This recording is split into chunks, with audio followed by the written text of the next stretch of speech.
going to chat to you. Going to chat to you this evening about our lovely amphibians and reptiles that we have in Ireland. Unfortunately for me, it's quite easy my job because we have one of each. We have one common frog. We have one newt, which is the smooth newt. We have one toad, which is the natterjack toad, and we have one reptile, one native reptile, which is the common lizard. So we're going to get on to this chat now. And I can just get to rocking and rolling. So how I got into this, a little bit about myself. I got into amphibians and reptiles and nature in general as a young kid, like the young kids in the photograph on your right, by collecting frog spawn and getting my hands dirty. And it's kind of a lost art that we're trying to bring back. Doing a lot of outreach through Trinity College, through our sustainability office, and trying to get into schools with our Trinity Access program and encourage kids to get out and get in contact with nature, get off the screens. And it's been really successful. I've also worked closely with the Herpetological Society of Ireland. That's my friend and colleague, Rob Gondola, who's a top herpetologist and conservationist. And we do a lot of public outreach over the years, which has led to a very fun and interesting existence. And also, as I said, we're doing a lot of work now in my position in Trinity, doing a lot of outreach with communities, schools, anybody and everybody who want to get their lands or their area more wildlife friendly. The HSI is the Herpetological Society of Ireland, and we do a lot of conservation work, surveys, public outreach, education and training. That's us creeping around the Phoenix Park at night to count newts, which is one of a number of areas that we've been monitoring for many years. And we're particularly interested in urban amphibians because they're kind of taking the biggest bashing at the moment in the country because there's so much urban expansion going on that historical breeding sites are really kind of under threat, and there's no reason why we can't build houses and still accommodate these animals, and that's what we're trying to help people do. The Biodiversity Office in Trinity College is doing a lot of outreach for nature as well, from digging ponds to bringing in some of our local community around Pier Street in to help and again get in touch with nature. So off we go. What are amphibians? So amphibians are any of these creatures. There's very technical terminology because this is a talk for students, but I'll break it down for you. So they're cold-blooded tetrapods, which means that they all have 4 legs. Even the one on the very far right-hand side of your screen, as you look down, the worm-like creature, that's a caecilian. It looks like a snake/worm, but it's actually a amphibian, very odd one that you find in the tropics. Still classed as a tetrapod, just like snakes. It's just an amphibian that lost its legs or devolved its legs over many millions of years. But they all are tetrapods. They're all 4-legged creatures, and they're all connected to water in one way or another. They haven't broken the link to water either by breeding or by needing it just to get by, because their porous skin, which can dry out fairly easily compared to the next stage of the evolutionary school, which would be the reptiles. So in Ireland, we have a beautiful trackway down in Valentia. And if you go down there, you'll see the tetrapod trackway. And that's the creature on the right there, which, if you can imagine, would be the equivalent of a newt or a salamander, which is about 2 meters long. And that's what made the trackways during the Devonian times along the muddy bank, walking along there, and they were fossilized. And it's really cool to go down to Valentia and have a look at our great million times grandparents having a stroll. And one of my favorite ancient amphibians is the Beelzebufo, which means the devil frog.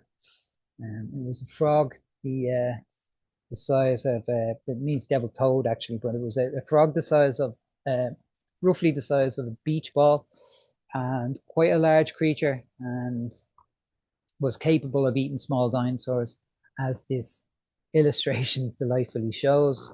Its relatives are still alive today, and that's one of them who lives in my reptile and amphibian shed. And his name is Minty, as he's a lovely green mint color, and same kind of body type, a big round body, lies in ambush. Anything that crosses Minty's path that he can fit in his mouth, he will eat. And these are the Pac-Man frogs, aptly named Pac-Man frogs commonly, but they are South American horn frogs, and they're very, very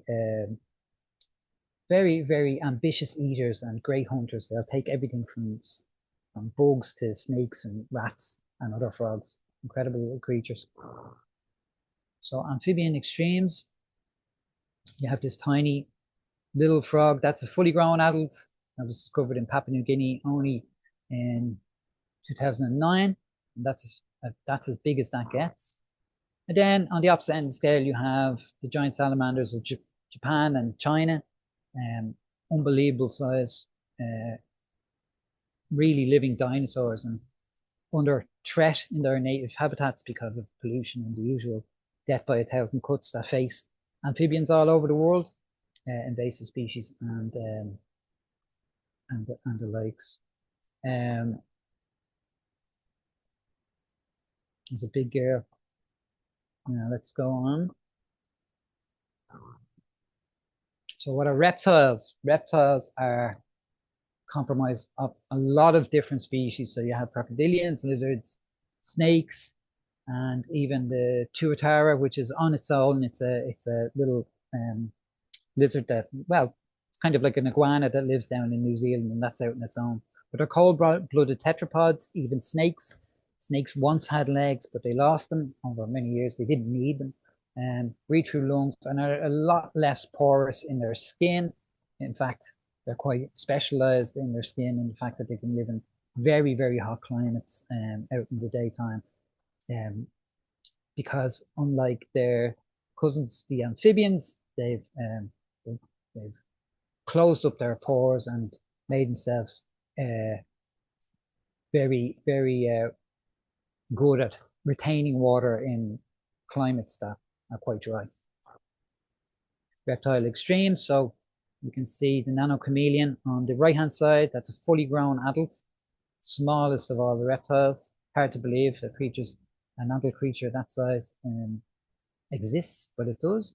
And of course, you have the saltwater crocodile, which is the largest reptile on the planet, which can, get over 20 feet in length. So now we're getting into amphibians and reptiles and frogs and toads. What's the difference between a frog and a toad? Now we do have our native toad, which is the natterjack toad. Population lives down in the Dingle Peninsula. I'll talk about them more. And we have our common frogs. Now I do occasionally get calls about toads in people's gardens. Sometimes it is an actual toad, and I'll explain why later on. But most of the time, it's one of our frogs. And people just assume because our frogs are so varied in their colors that people sometimes think that it might be a toad when it's just a very bright orange frog. But anyway, here's how you spot the difference. So the frogs need to kind of hang around water or very damp areas a lot more than toads do. So they're kind of tied to the water's edge. Even if they get out into fields and, they can go up 10k away from like their breeding ponds, but they will stay, in very moist areas. They have smooth, slippery skin. Anyone who's ever tried to hold a frog will attest to how hard they are. It's like a living bar of soap. They have narrow body, very athletic looking is what I describe them as. They look like swimmers, which they are obviously, but have long hind legs which are quite muscular, and they have many predators.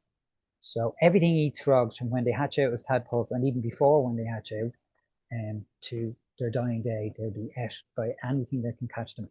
So toads, much more tolerant of dry areas. They've dry, rough, and warty skin. They have at the side of their heads, behind their eyes, If you look at the cane toad in the picture there, you'll see a big lump, and that's a gland that's full of bufotoxin, nasty chemicals that, if any predator bites, the effects can vary from species, but some of them are quite fatal in the case of cane toads. But in the common European toad, it's just a nasty chemical that will tell Mr. Fox or Mr. Badger never to bite a toad again. They've a very wild, unathletic body, a toad does. It doesn't look like a swimmer. It looks like a couch potato. They've short hind legs and they tend to walk rather than jump as much as frogs do. And because of the toxins in their skin, they don't have as many predators as their froggy cousins. So salamanders and newts. Essentially all newts are salamanders, but not all salamanders are newts. Newts live a semi-aquatic to aquatic life, so they look much more aquatic. They do look, again, kind of like the frogs, they look much more like swimmers than their salamander cousins. Most newts, including our own native ones, will have webbed feet and a paddle-like tail, especially at this time of year during the breeding season, especially the males when they get all their regalia on to impress the females. And that's really how you can tell the difference between a newt and a salamander. Not something that we really have to look out for at the moment in Ireland, because, as I said, we only have our native species of newt, although we do have some introductions, which I'll talk about later on. So Irish amphibians, and these are, two of which you will find regularly around the Burren area. We have 6 species of amphibian found in Ireland, 3 of which are native: the natterjack toad, smooth newt, and the common frog. The natterjack is very rare, as I said, only down the Dingle Peninsula, and there was an emergency population introduced to Wexford, but we don't really know how they're getting on, or if they're still there at all. The smooth newt and common frog are widespread, but they are under pressure, especially in urban areas. The alpine newt and the palmite newt and the common toad are all introduced species that are established and breeding fairly out in the open. So let's talk about my favorite animal, which is the common frog. I absolutely adore them. They're fascinating creatures, and you're always learning with them. They always throw up something new and surprising. So you mainly spot them during the spring when they go out to spawn. This is when you see mad conjugations of them crossing roads. They spawn in these massive clumps, and at that time of year when they come out to spawn, they're really important for a lot of animals that are just kind of waking up from a winter slumber or had a very tough time over winter. So you'll see a lot of mammals, birds, feasting on the common frogs as they go to breed. And common frogs become a bit daft around the breeding time because they're not as shy as they normally are. They're fairly widespread throughout the country. In most places you'll find frogs where there's a bit of standing water, and yeah, as I said, they're very charming little creatures. So the reproduction, they usually reproduce in early spring. Earliest records every year generally are in Cork with the microclimate down. There's a microclimate down in Cork, and you can get them in December breeding down there. Breeding has been coming on earlier and earlier in general across the country, largely down to climate change. And in the UK, some of my colleagues over there have noted that some of the populations in the warmer south of the country have stopped hibernating altogether and will feed throughout the winter, which is very unusual. It hadn't been recorded before until recent. The males will gather in ponds and start calling the females. You'll hear that familiar kind of like a moped convention is what I've described it on a number of times, but it's a very familiar, lovely sound of spring after a long winter. It always fills me full of joy. Females make their way to the pond.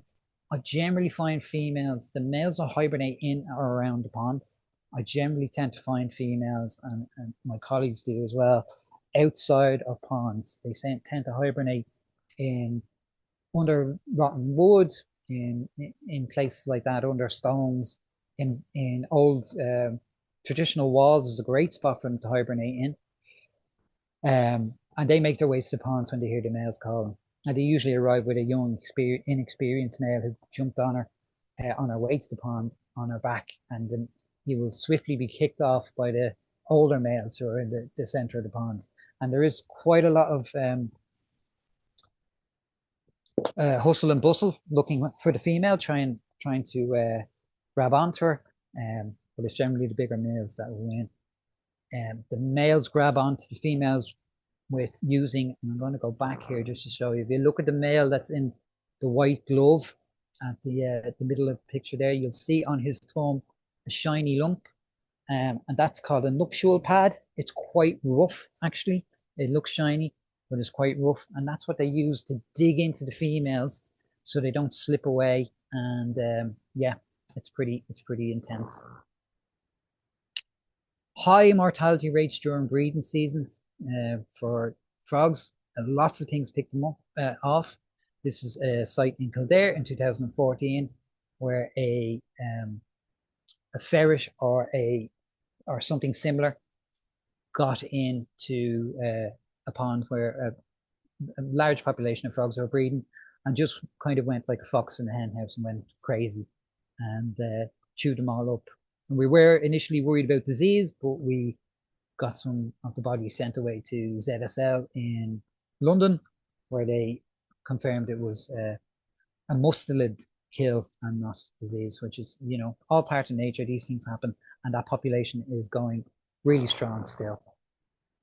So smooth newts. You can see a male and a female there. The male is a spotty guy, looking really well. They're breeding at this time of year. The males display for the females. They'll pop a packet of sperm on the ground if she finds him attractive and follows him around. She'll pick it up, and then she'll make her own way off in the pond for the next few months, laying eggs individually and wrapped up like the egg on the top right hand corner of your screen. And those will hatch out into the tadpole stage, the eft stage below, and they are predators from the get-go. As soon as they hatch out, they're feeding on Daphnia, bloodworm, all the small little things. The gills that they have behind their head there, just beside their forearms, will slowly be reabsorbed as the tadpole develops, and then it will go out onto land, spend a number of years on land, fattening up, and then make its way back to the breeding pond where it was born.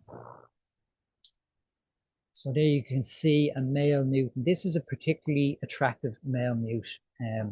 He is the one that all the ladies will be very interested in. He has a lovely full crest.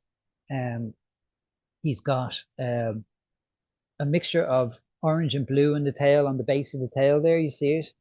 And he's very vivid colours, and that's exactly what the lady newts love. So fair play to him. He's in great shape. And they do develop this crest just coming into breeding season, and it kind of fades away after they're done. You can see on his hind legs there, he has very, very wide paddles, help him swim around. And they're absolutely gorgeous little Irish aquatic dragons. That's what I call them. So our natterjack toad, you can see a comparison picture there. The natterjack toad in the center of your screens, and the common frog on the right hand side. Natterjack toads are our rarest amphibian. They're isolated down the Dingle Peninsula, but there's been great work done by National Parks and Wildlife to try and encourage them to breed by providing grants and helping farmers build ponds left, right, and centre. And there's, you know, I believe there's hundreds of ponds now after been built at this stage for them. Like all animals, they'll do their own thing. I've heard very funny stories of the, you know, the most beautiful, expensive pond that was made down in Kerry for the natterjack toads, and they'll go out during the breeding season, and the toads will be spawning in a puddle in a car park. So nature nature does its own thing. But yeah, there's been really Trojan work being done uh, by national parks and wildlife. Unfortunately, they're up against it down there for a number of factors, one of which would be climate change. These toads tend to spawn in rather shallow pools, as you can see in the bottom picture there with the two adults breeding. And they breed later in the summer. Unfortunately, with the way the weather's going, and we are getting much warmer summers, um, the pools do dry up. Um, so that's a challenge now in itself, because if their breeding spots are going to dry up all the time, or the ponds are going to dry up, it's bad news for them. But as I said, many people involved in helping them out, and hopefully we can make a difference. But they're absolutely beautiful creatures. Their spawn is very different to our common frogs or our newts. You can see it's laid in laces, rows. They look like kind of spotty shoelaces and fertilized, and yeah, really easy to distinguish from frog spawn. So there you go. You can see on the bottom photograph as well that really lovely kind of stripe that goes down the back of the juvenile frogs and into adulthood as well, or juvenile toads, natterjack toads. And you can see again the jelly covered eggs all laid in rows around the bottom of a shallow pond. The breeding usually takes place between April and July. The males have a really beautiful call.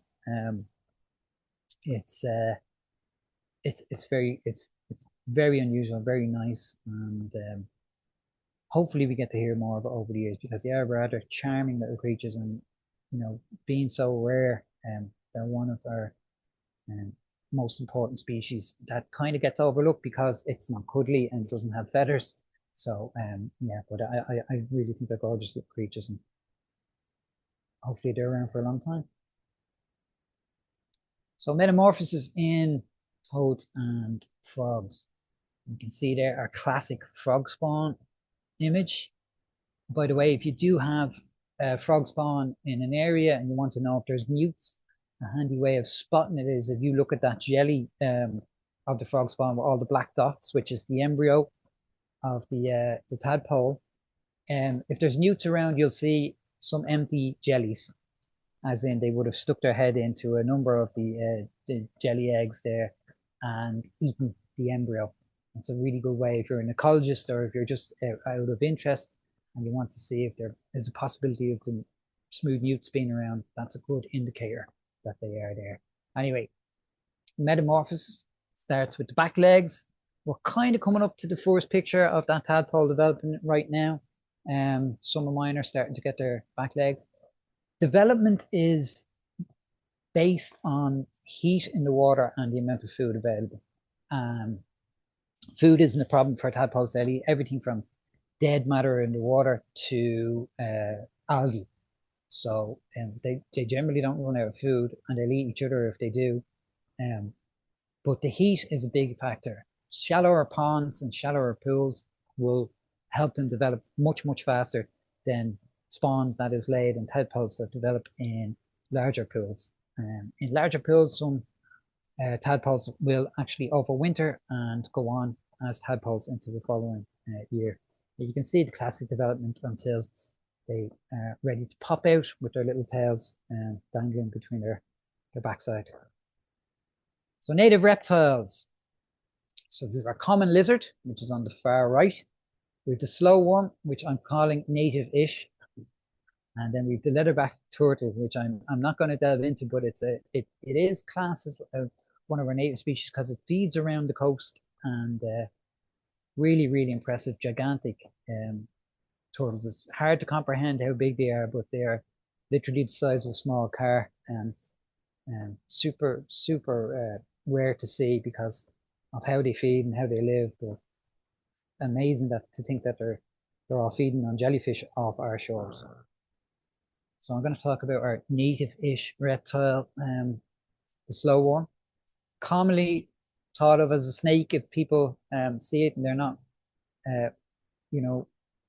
interested in natural history or well up on what's native in Ireland.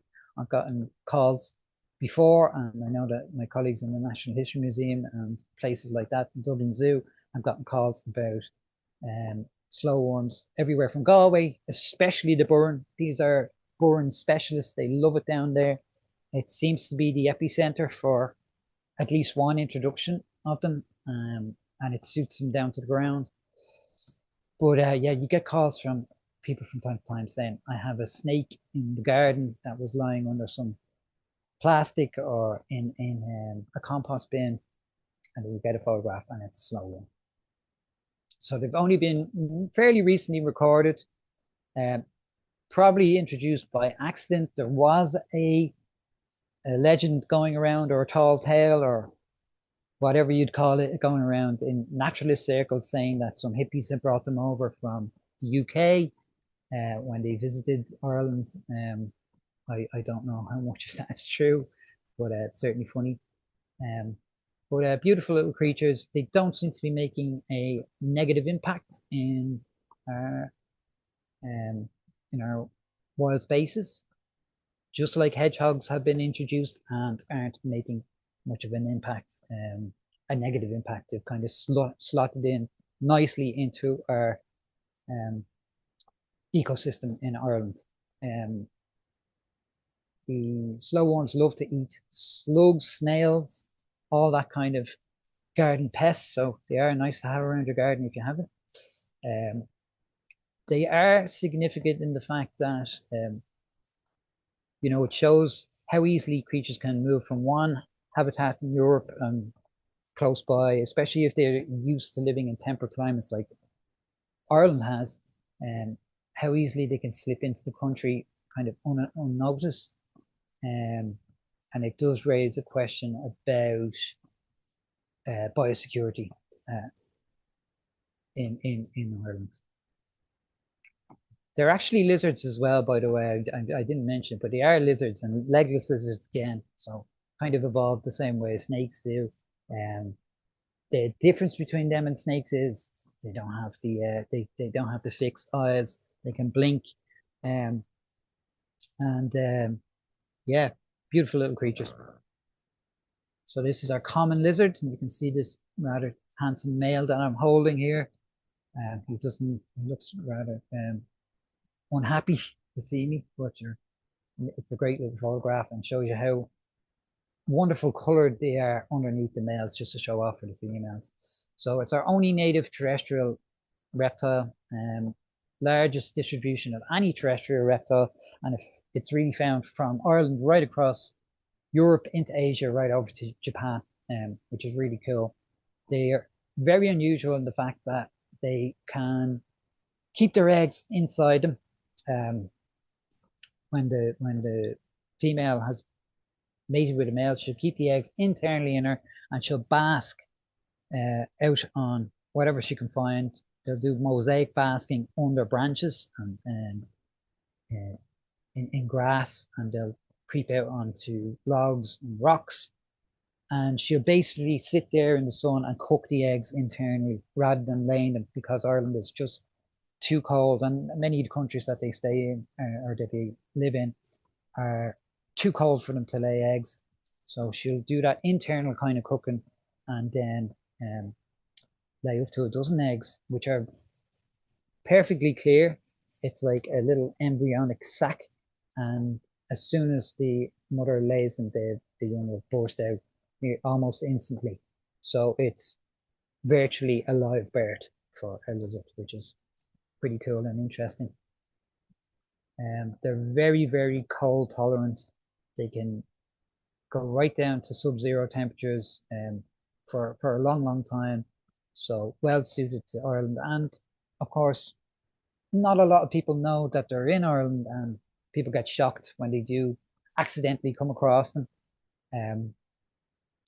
So they're quite cryptic in their actions. They'll hide away, they kind of dart away before people can really get a look at them. And unless you get your eye in with them, they're quite hard to spot and to study. There's some of the young that I was talking about. In the middle photograph on the bottom, And you can see some of them have tails missing, have chunks out of them. Now they're tiny, they're not much bigger than your thumbnail. So everything from spiders to beetles to even ants can kind of, if they gang up with them, can have a go at them. We'll often identify juveniles as they come into adulthood by, bites and scars they have um, on their body that they got as young, and you can recognize them as they go through their life then because of these marks. So yeah, so the females will carry them in their belly for 3 months, and depending on the size of the female, how well she's been fed, she can have up to 12 live young, and they're independent from birth, but they do kind of hang around together in little groups, which is very interesting to see. You can also see the missing tail on one of the young there. So these lizards, like a lot of lizards, control their tail if they're stressed out. If a bird is attacking them, for example, or a mammal is attacking them, they can throw the tail off, like literally break it. They have a sphincter in the blood supply to the tail to stop them bleeding out. That closes up, and the tail will flop around on the ground, distract the bird while the lizard runs away. This is a great form of self-defense and self-preservation right throughout the summer months, the early summer months. In the later months, if they are to do this, it could be fatal for them because they do rely on a storage of fat in the tail to kind of get them through the leaner hibernation period over the winter. So as somebody who has been researching lizards, and my colleagues who research our native lizards, will try not to handle them or stress them out from the middle of the summer onwards, so they don't accidentally throw a tail and get stressed out, because it could be bad for them, if that makes sense. Defense mechanisms in our amphibians. Well, you can kind of see with our common frog, they're very hard to spot when they hold still. Freezing is a great way of them kind of defending themselves, and they blend in quite well with their surroundings. They can change their color to a degree to match surroundings, and that's generally how frogs protect themselves. Smooth newts are mildly toxic, and they have colors to kind of let predators know that.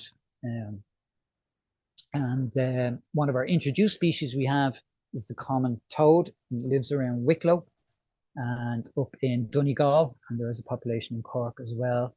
And how they defend themselves is by standing on their tippy toes and puffing themselves up like that little toad is doing to that grass snake. So a number of ways of defending themselves. And of course, our lizard throws the tail to kind of protect itself. So non-native herps. What do I mean by herps? I'll talk about herpetology. But herpofauna is anything that's cold-blooded, has a backbone. So that's our reptiles and amphibians. And the non-native ones that we have introduced, I'm sure you have anybody who's been in an urban centre or even some places in the countryside and has walked by a canal or a pond will have seen turtles at some stage. It's a big issue. They do some damage, probably a lot of damage to places that they get into by storing up water, by eating a lot of native species, including fish, crayfish, amphibians. They love to eat tadpoles. They can clear a pond of tadpoles very, very quickly. And yeah, not good. On the top right-hand corner, you can see a pair of toads mating in Wicklow. This is more of a good story, if you can call it that, because we've been kind of studying it for the last 7 years or so. They don't seem to have any negative impact on our local amphibians, the common frog and smooth newts, in where they are. The toads like different habitats. They seem to like different types of food, and they're generally kind of just getting on with things, much like the introduction of the hedgehog. They seem to be able to fit into our ecosystem without causing any damage so far. Still want to watch them. And in the bottom right there, you'll see the alpine newt, and that's a different story altogether. Alpine newts are really, really invasive when they get into an area. They breed like crazy and they clear out all native newts and frogs by just munching on all their young. There's been some areas we've gone into and it's been shocking how many of them are there, like thousands of them. It's crazy.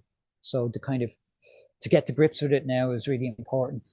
How they got introduced to the country is a bit of a mystery still, but the current thinking is it's probably on plants that were imported from Europe.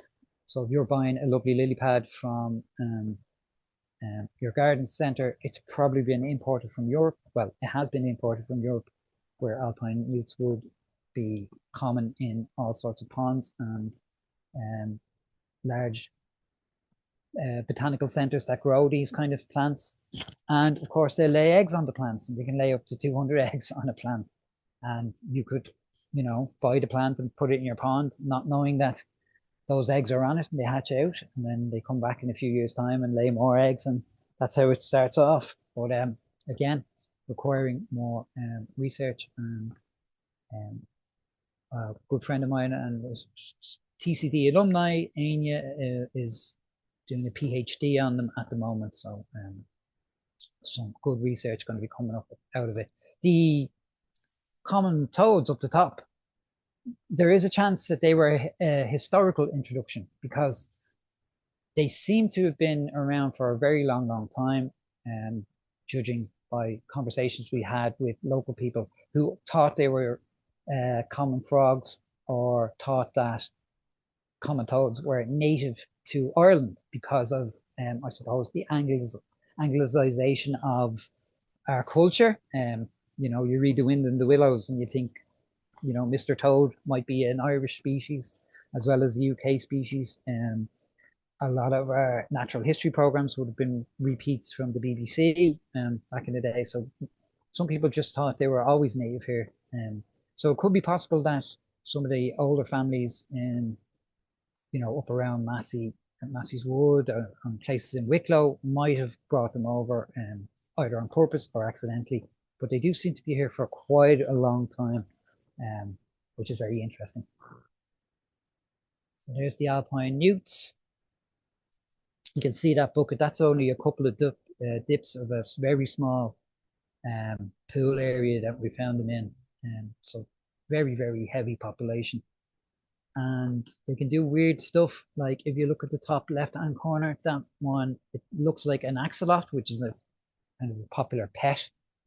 But it's actually an alpine newt that has become a neonate, which means it's like eternally young, but it retains its tadpole-like features, but could breed as an adult does and would never leave the water.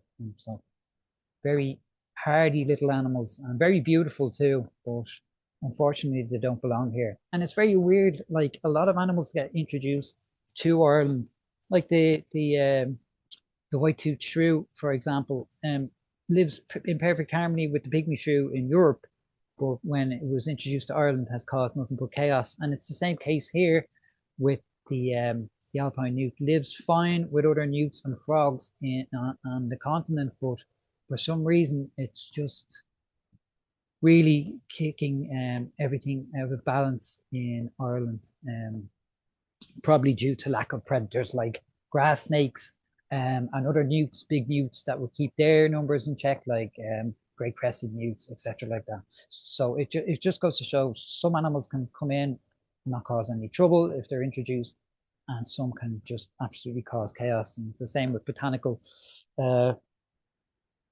collections as well. Plants that are brought in, some of them are fine, and some of them just cause chaos. Natural systems are extremely delicate.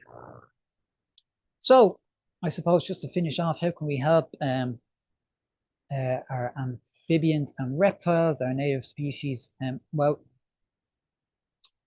protect the habitats we have, so bogs, wetlands. If you have a local pond in a park near you in an urban centre and there's frogs in there, record them, put them on the National Biodiversity Database, make sure that people are invested in them, get your kids invested in them, try not to take spawn out of ponds that are viable, because if everybody takes a jar of spawn out of a pond, in a year, you could completely wipe out all the numbers of spawn that's in there. You know, if 10 families took 10 clumps out, go down and observe them in the habitat and watch them develop. Build your own pond though, because if they are in an area, frogs will use it. There's always some adventurous souls in populations of frogs and newts.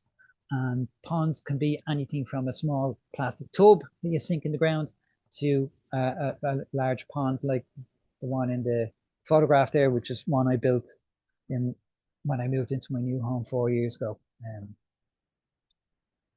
And the other thing is, as we were talking about, keep invasives at bay, especially dodgy ones that don't belong here or that are causing hassle. If you spot anything that looks a little bit odd, don't be afraid to reach out to somebody. Plenty of people online. The National Biodiversity Data Centre are fantastic as well. And just reach out and just take a note of the GPS and try and get some clear photographs. If it looks strange, it might be. And only for somebody spotted the alpine newts, we mightn't have known that they were there, and it could have been too late to kind of do anything effective about it. So citizen science is really important, and citizens getting involved in building habitats and turning their gardens, if you're lucky enough to have one, into wild areas and wild oases for nature is super important as well. And this is a pond we put in Trinity College in the Dublin city centre. We've always had small populations of newts and frogs around because of natural science studies over the years, and they've had smaller little troughs and places to kind of go and hide out. But this is the first big one that they've had in many years, and it's been a great success. And it goes to show you build something for them anywhere, and they will arrive and make use of it. So thank you very much for taking the time to listen to me. And if you've any questions, please fire away. Brilliant. Thank you, Collie. That was wonderful. Really well covered. So many different species and their stories. Thanks for taking the time to tell us about them. Open to questions if anyone has them. We have a few already. There's one from Oisin. Hi, Collie. Dug a pond in East Clare, approximately 20 square meters. Mad excited, has just found 3 newts, but they are under flap of liner. Was about to flatten out, so obviously delayed that job. What do you recommend as best shelter to make for newts in and beside New Bear Pond? Cheers. So they'll use the flaps and they'll use little odd areas to go into. If they can get in, they can get out, bar drains and stuff. But like I wouldn't worry too much about that. They will use the odd bit of flattened plastic. So don't worry about that. Get the pond finished off, and they'll be fine. Okay, great. Rory has asked, how important are snails to a frog diet? I'm wondering if they could be important for controlling liver fluke in cattle. Approximately how many weeks from tadpole to adult frog? I think you answered that. The amount of snails that a frog eats, they'd be only eating them when they're quite small. So if you think of your garden snail when it hatches out, that's very edible for a frog. I wouldn't say they put a massive dent in the amount of snails, to be honest with you. They're more into small slugs. Beetles are a big thing, but I wouldn't say they'd be, it'd be very young snails that probably wouldn't be affected by liver fluke in the first place.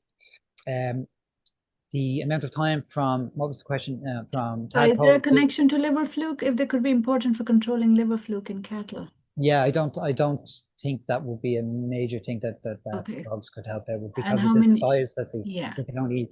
But the time from tadpole to metamorphosis frog and from a hatching, again, it's so wide. If it's in a small puddle, a ephemeral pond, that's a couple of inches deep, and it's nice and warm and in full sun, and it isn't going to dry out, they could develop in a couple, a month and a half if they Okay. have good food source. But if they're in a very big pond that's quite deep and shaded and it's cool, some of them will overwinter. Some of them might take a whole 4 months of the summer to develop. So it really, really is dependent on the heat in the water and the amount of food that they have. This is my own question. Is it true that some tadpoles will never develop into frogs if the situation isn't right? That in some species of amphibian, but not in Ireland. Not in Ireland, okay. Yeah. Great. Aoife has asked, is it clear where palmate newts are occurring in Ireland at present? I know Rob's been doing some research since he found the first one. I guess it's early days and time will tell. Hiya, Aoife. Yeah, it's very early days, and Rob will string me out of a roof if I was to tell you where they are. And that's Rob's baby, so he's going to look into it, and I'm sure he's going to publish fairly soon or let people know what the crack is there. But it was a great find, and again, it goes to show you, like Rob is, as I said, one of the top herpetological guys in Ireland and probably in Europe. But it, if you see something that like this kind of looks like a newt, but is a little bit off, it's important just to take a photograph and let people know, because we wouldn't have found populations of alpines or palmites, and we do have other species of amphibians that are knocking around that have been spotted by members of the public. Um, but we're kind of just looking into them at the moment. Okay, great. Thank you. Kian has asked, hi, Collie, is it easy to tell the difference between smooth newts and alpines? Wondering what we have. Have a good population in my school big pond. Also, can I identify male from female easily? Hi, Keen. Yeah. So in both species, you can identify the males from the females. The males will look very fabulous and almost have a Godzilla-like crest if you look at them, and they're quite spotty. The females are very bland, very in our smooth newts are very kind of almost beige looking, browny, kind of sandy brown color. If you have alpines, they will have a absolutely luminous orange to yellow belly with no spots. Um, so and they'll be very blue on top. Uh, And if are you they a have, threat, Collie, to, are they, yeah, they yeah, are. I think it's safe to say if they could be the Irish cane toad when it comes to our freshwater systems. They they really devour everything that they get in. And like I said, Amy's going to be working on that with who's a good friend of ours, and he's working with Rob and myself and a few other people in the Herpetological Society to try and, as I said, get to grips on what's going on. And we're working with MPWS, who've been great as well, to try and keep the numbers um, back for the meantime. Now, they have been introduced to other countries and successfully eradicated. New Zealand had a program where they kind of got rid of them eventually, and they were having the exact same kind of experience that we're having. So yeah, just want to watch. okay, because I think a related question from Sarah here. Would you recommend removing invasives yourself? Don't remove them yourself. Always contact MPWS or the Herpetological Society or the Yeah. National Biodiversity Data Centre, and somebody will be able to go out and assess the situation. Um, there's always a danger that it's a fresh new population that's been brought in. Um, and with new populations of amphibians coming in, you run the risk of diseases and not being spread to humans, but being spread to other populations of amphibians. We've been quite fortunate in Ireland that we haven't had any major disease outbreaks. We Yeah. haven't recorded chytrid fungus, which is a really nasty amphibian killing fungus. But just say that somebody had a fairly recent population of alpines showed up in Tala in Dublin, and they tried to get rid of them themselves or went in without proper precautions and could end up spreading a nasty virus that might have come in with that population. Does that make sense? Yes, yeah, thank you. And I think you answered a question from Sharon there. How much of a problem are chytrid fungi for amphibians in Ireland? You said it's not yet. It's we've the last test we did now admittedly was like a nationwide test was over about 10 years ago. Okay. But any die-outs or any mass die-offs we've been to and tested, and it hasn't popped up yet. Okay. And long may that last. And it might be the case that it's in the country, but it can't get established because we're too cold, or it's just something with our climate, or something might be just keeping us out of its nasty effect zone. But definitely want to keep an eye on, and not something that, we try and encourage people as well to dispose of, like with pets, amphibians, to dispose of water very carefully, and not to let them out in the wild or release Yeah, them and all that kind of stuff. yeah. Thank you. Denise is asking, I have frogs spawn in 3 separate groups over the course of a month. Is this to avoid loss of spawn to frost, etc.? Yeah, frogs are weird, and there's always somebody, the last person at a disco, I suppose. So maybe those are the ones that woke up late for the mating time. But the frogs, even in my own garden, so I have about 12 different ponds. Now that sounds like I'm a bit nuts for frogs, but I mainly did it just to see, to create different habitats, because some of my ponds are stagnant on purpose to attract in like Yeah. hoverflies and stuff. But I mainly did see what the amphibians would do. And it was really weird because a lot of them would spawn in the big main pond, but loads love to use the ephemeral ponds as well, the smaller ones. So it's almost like they're picking different real estate to kind of um, broaden the chances of the young developing. And staggered breeding, it isn't such a thing that's massively recorded with or attributed to our common frogs, but I've seen it myself. I've seen some of them, as I said, the last ones at the disco showing up very late. So I put it down to poor timing more than anything else. Very good. Loretta has asked, my stream has had frogs in it for the past 30 years. I clean it out when the algae becomes rampant. Is this the right thing to do? Clean it. Clean any pond or any kind of place that you have. Ponds need maintenance. Small, slow flowing streams, if you have a stream in your garden, they need maintenance as well, because otherwise they just get clogged up and are Yeah. useless. Best time to do it is winter time, when it's just before it starts to get really cold. So November, late October, November. Anything that's in there that's kind of, from dragonfly larvae to tadpoles should have more or less gone. Anything you clean out, I do big ponds, I do every 5 to 6 years. Small ponds you might have to do sooner than that, because they can get accumulation of leaves and detritus in them. But anything you take out, take about 50% of the growth of plants that's in there, 50% off, and anything you take out, just leave it beside the pond. So that Okay. any crustaceans or any little creatures that are in there will make their way back into the water if it's just at the water's edge. And that's Okay. that's that's as simple as that. So it's a really Yeah, well, handy way of doing uh, it. the pond photograph you had in the presentation, your own pond, Mm. what was in the edges of it? It looked like mossy. Moss, Yeah. yeah, yeah, Is yeah. that just naturally developed or have you encouraged it in some way? I encourage. So what I do for the edging of ponds, to make it more natural. So I generally use liner. You can use clay, but clay is quite expensive. Um, and I'm not a millionaire, so when you put the liner in, liner can degrade a lot if it's out in the sun at all, even small patches of it. So a really useful thing I came up with is to buy the rolls of grass in your local garden centre. The pre-rolled Yeah. live grass that Yeah. you make a lawn out of. And instead of putting the grass down, put it um, roots up.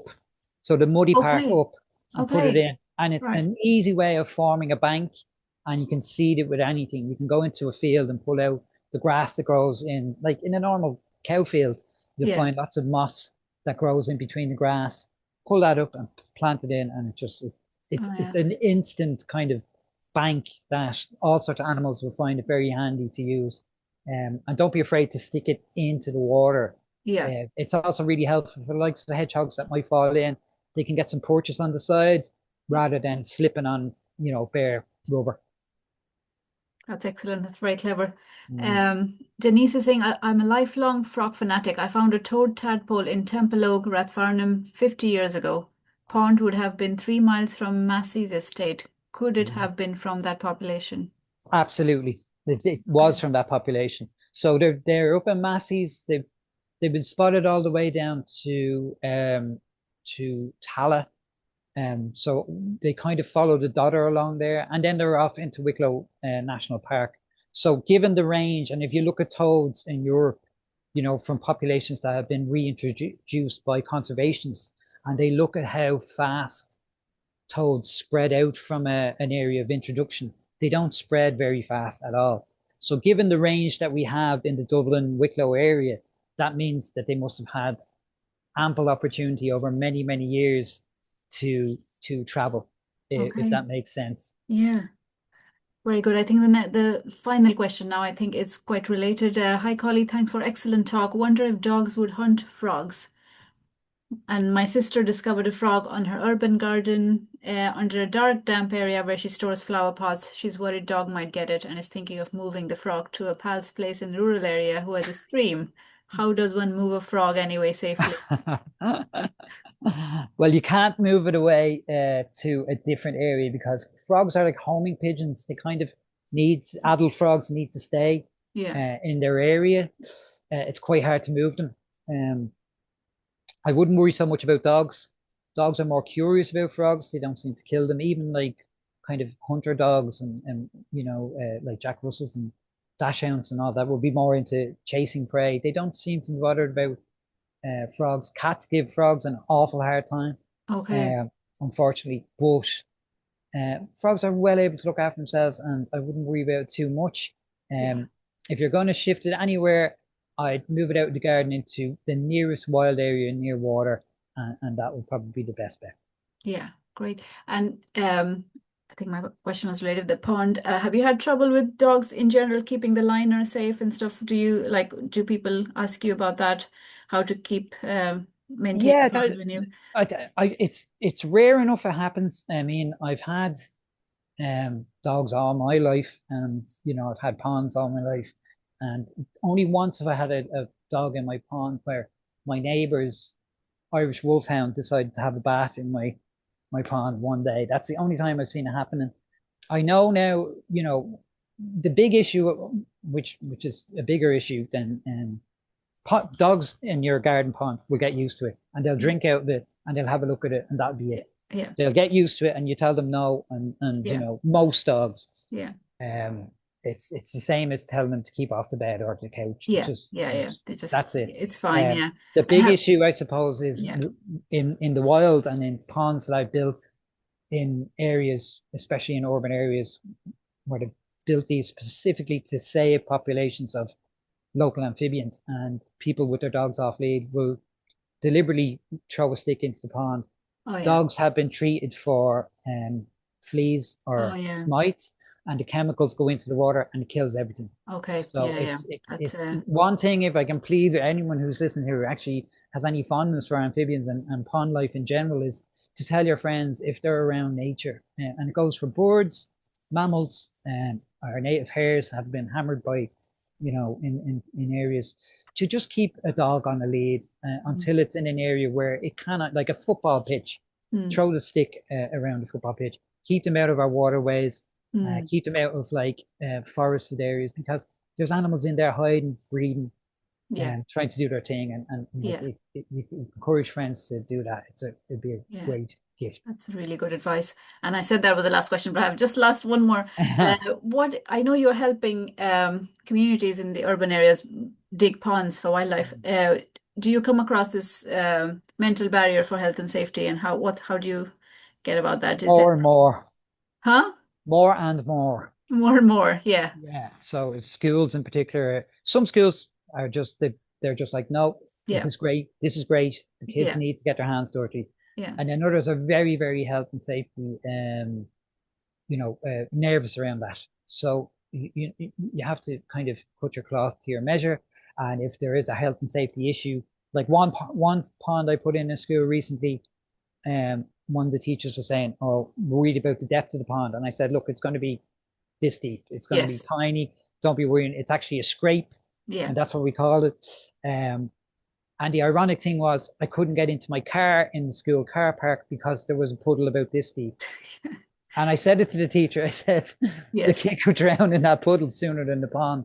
So, it can get silly, Yeah.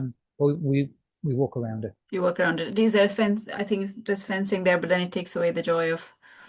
Fencing can be nice, and it can also draw people in to look at the pond. and also keep dogs out. So there's a purpose Yeah. for that Yeah. as well. Like I'm building another pond in Trinity at the moment, and we are going to fence it off for a few reasons. And one of the reasons is to kind of draw people over to Attention to it. see what's here Yeah. and put a bit of signage on it Yeah. and explain what we're trying to do within Yeah. the campus. So yeah, That's brilliant. But like you said, the good ponds for wildlife are so shallow, and yeah, so yeah, kids are exactly, exposed to kind of piers and coastline without exactly, without any exactly, barriers. So exactly. it doesn't make sense. Anyway, thank you so much, Collie. That was absolutely brilliant, and people have really enjoyed it. All the audience today delighted with the talk, and we have recorded it, so we'll put it out on the YouTube on our YouTube channel shortly. So thanks very much, and hope to see you soon again in the Burren. Thank you very Thank much. you. Bye, everybody. Have a great Bye. night. Bye.